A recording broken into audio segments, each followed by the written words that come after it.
Okay, so Mimi is our first subject today, and she has a lot of things that will improve. She has great skin. This vellus hair and elastic type skin really responds well. She has just really early softening, so she's had flattening here in the zygoma to cause descent of the cheek, to cause the nasolabial fold to start forming, some wrinkling in the forehead and crow's feet area. Her left side's actually a little longer than the right, but it does sit a little lower. And when they're really not all that asymmetric, it's less critical. I also look at the asymmetry in the jaw. There are some people who she flares pretty symmetrically at 45 degrees in each direction, but some people have 60 degrees and 45, and you just have to notice that because you may treat and treat trying to get a flatter contour when it's bony problem causing it. We can start on her forehead, I guess. There is no rhyme or reason to start low or start high. So I'll go to 18. She's got relatively thin skin, a prominent bony boss of her forehead. Now this goes from warm to warmer, okay? And what we don't want it to do is to get to hot where you want to pull away. So if I'm not moving just in the nick of time, just raise a finger or just say, that's getting hot. So at that setting for the forehead, I'm going to treat the forehead, the lateral orbit, and the inferior orbit as well, because those are the most sensitive areas, so we use the lower setting.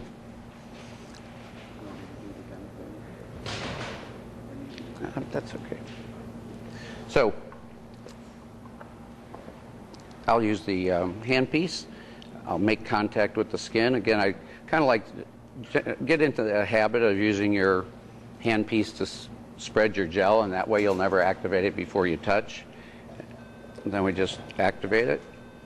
Now, how do we know if we're at the right setting? The first thing is that she's not saying, oh my God, that's hot. You know, so if you were at some super high setting relative to what she was going to tolerate, just making contact and starting to swirl, she'd complain. So we know we're not there. I use long parallel strokes along the brow. I might use small swirls as I go up in the forehead. I go parallel and perpendicular to the forehead lines. And again, a generous amount of gel. And again, getting that to temperature right in that area doesn't mean I'm necessarily done with the pass. I want to make sure I have the whole area confluently heated. And right now, with this last pass, with this last movement, I was actually starting to see movement in the contraction in the brow, and that was at 41, 42. So I'm at a therapeutic endpoint. Yeah, I will sit her up each section so you can see. But this, like right now, as I come across this temporal area, I'm seeing it draw up each time I pass over there. On the glabella, remember, she has a low horizontal line there, so I want to draw up. If you want to keep tearing me off some sheets, I want to draw up on that glabella and tense it so that I can get some energy down there without gapping there. Just 2 passes in a relatively thin forehead. I'm going to feel the tissue, and I can feel that this is a lot more dense than this is. When I move the tissue, this is a lot stiffer than this. So I'm getting the firming. And again, you see me moving a little faster now because I know she's getting up there temperature-wise. So I move faster so she tolerates it. Notice we haven't had to change the energy level. We found a nice happy place with the energy level, and instead of having to dial up, dial down, we're just able to change our intensity by how slowly we move and how much area we cover at a time.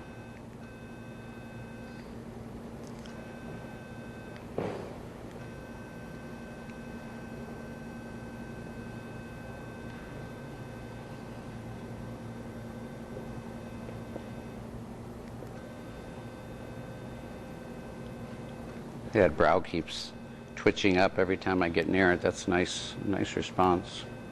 The firmness is something we can't show you. You just have to get used to it. But if I were airbrushing and not barely touching, she would constantly get a little zap. So you really want to be firm enough not to lose contact, especially as you go around a curve like this. You don't want to jump off. And I can actually feel my skin feels firm from here, from this end. You can already feel that tightening in the brow. Go ahead and raise your brows. See the difference in the depth of the wrinkles raise up? See how this is much softer and stands up higher than this? This is where my thought is that if we Botox these people before and make it so she can't re-wrinkle this for 4 months, I think the results will be better. So I'm going to apply the gel now from the midline of the chin all the way to the temple, upper lip lines. Those lines really bother me. The ones on your lip? Yeah. Because I never smoke cigarettes. Why do I have lines on my lip? So everybody shrinks inside and you end up with more lip than you need, and it just bunches up. That's what I've been told. I have more lip than People I need. with dentures especially will have a lot of redundancy.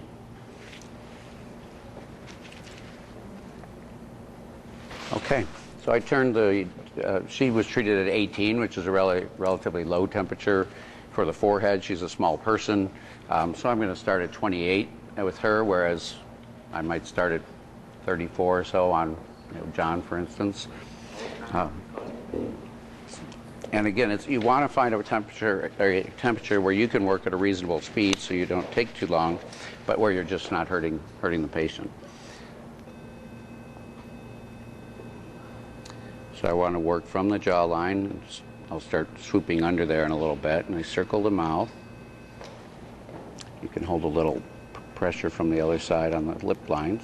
To reduce the nasolabial fold, we're going to start by heating the high side parallel to it and heating the fold itself. Reading her body language, knowing it's time to move on.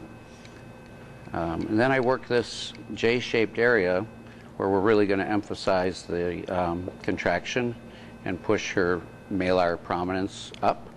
She's got some volume loss laterally that's caused flattening here, but she's got some really nice volume medially, so we want to take advantage of that and try to get it back up where it used to be.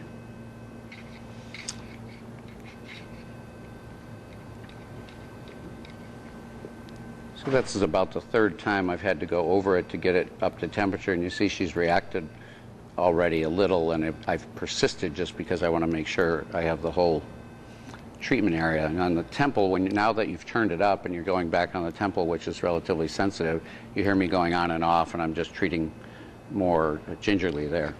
So let's see.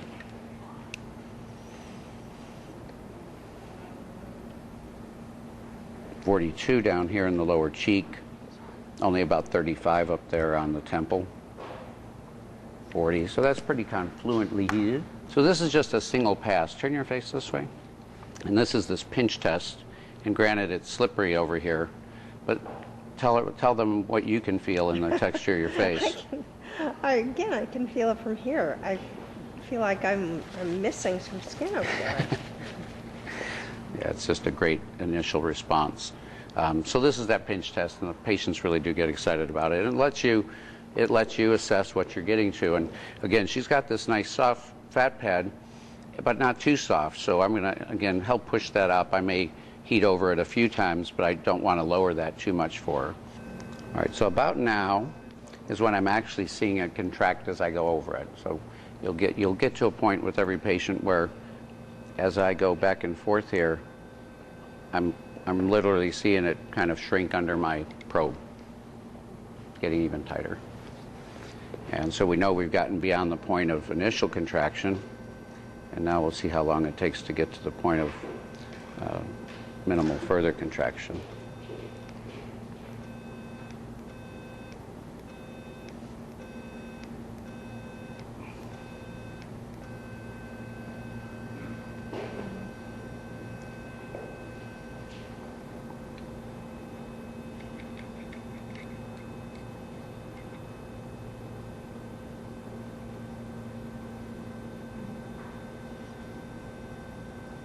Don't forget the chin. The chin ages and becomes soft and amorphous, so you get some nice firming and shaping of the chin. In her case, you'll probably see it kind of pointing in one direction after we've treated just one half. So just a couple passes over that malar pad to firm the surface. And you can see it doesn't matter if I'm doing circles. I'm controlling the tips so that I don't go flying off and causing a spark. I'm pressing firm enough that she probably feels like she's getting ironed, but it's not painful. It also looks like you're avoiding the vermilion part of the lips, correct? Yeah, there's no reason to avoid the vermilion. Actually, in some patients, I'll put the gel on and treat the mucosa also. It's kind of difficult to stay on the vermilion, so I kind of have them hold their lip, and I actually might put a little 2x2 underneath there at that point because it's really easy to slide off. Haven't taken any crowns off yet, but you can get a little bit of smoothing in the mucosa as well.